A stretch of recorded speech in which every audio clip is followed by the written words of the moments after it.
আসসালামু আলাইকুম দর্শকবৃন্দ, আশা করি আপনারা সবাই ভালো আছেন। আলহামদুলিল্লাহ আমি ভালো আছি।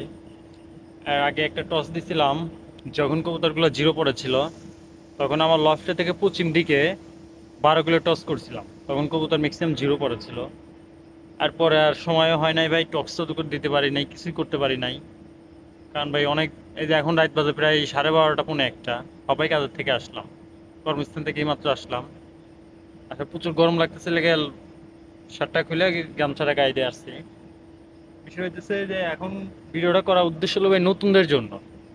যারা পুরাতন আছেন তাদের ভিডিও দেখে তবে আমরা শিখি। এখন আমাদের ভিডিও দেখে যে ভাই, যে ভাই বেড়াদার, যে বন্ধু বান্ধব আছে যারা শিখে, তাদের উদ্দেশ্য ভিডিওটা। আবার নতুনরা ভাই আবার বাজে কথা মনে করেন না, আবার বাজে কমেন্ট করেন না, দরকার নাই ভাই। কিন্তু ধাক্কা ধাক্কি করে লাভ আছে রে ভাই, আপনার যে সেক্টরের মানুষ আমি একই সেক্টরের মানুষ। যাই হোক, নতুনদের উদ্দেশ্য ভিডিওটা করা যে কবুতর যেদিন প্রেস করবেন কিংবা টস করবেন, টস দেওয়ার আগে কবুতরগুলো চেক করে নেবেন। যেহেতু আমরা টসে কবুতরগুলো খুব সকালে নিয়ে যেতে হয়, বহুত সকালে। ওই সময় এসে তার কবুতর দেখা বাছাবাছির টাইম হয় না। ধূপ করে ধরো, ধূপ করে নিয়ে যাও, ধূপ করে ছাড়ো। বিষয়টা এরকম। ধরুন কবুতরগুলো আমি এখন আছি চেক করতে, যে কোন কোন কবুতরের কি অবস্থা, কোন কবুতরের সুস্থ অসুস্থ। কারণ যেহেতু যে হারে বৃষ্টি বাইরে, বাই মাইন্ড প্রচুর পরিমাণ বৃষ্টি, আজকে কবুতর ছাড়ি নাই। ভিডিওটা সকালে পোস্ট হবে, যেন ভিডিওটা তো সকালে ভিডিও করাটা সম্ভব না, সকালবেলায় আপনাদের মেসেজটা দিতেও পারতাম না।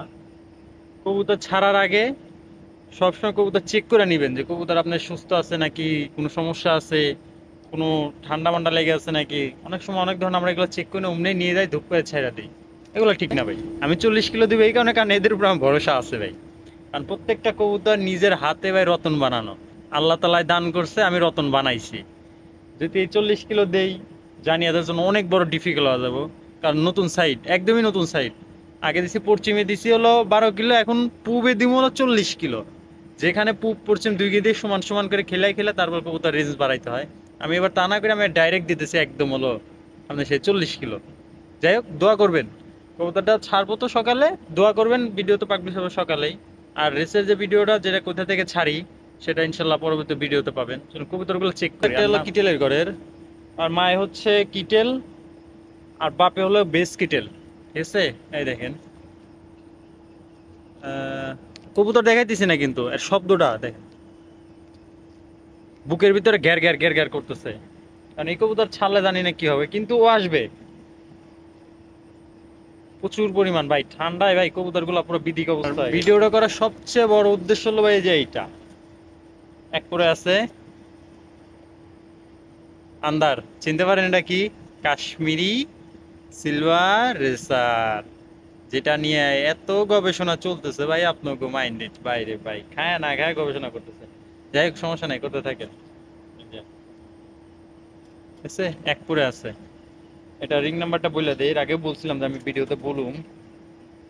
এটা হলো 57। একটা কাশ্মীরি হলো 57 নাম্বার, একটা কাশ্মীরি হলো 57 নাম্বার। এটা 40 কিলো প্রথম টস যাইবো। ঠিক আছে। আর আরেকটা কাশ্মীরি আছে,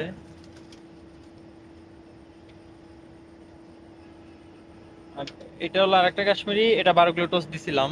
এর আগের ভিডিওতে দেখছেন আপনারা, 12 কিলো টস দিছিলাম। এটা হলো 82, এটা নিয়ে ভিডিও দেওয়া আছে।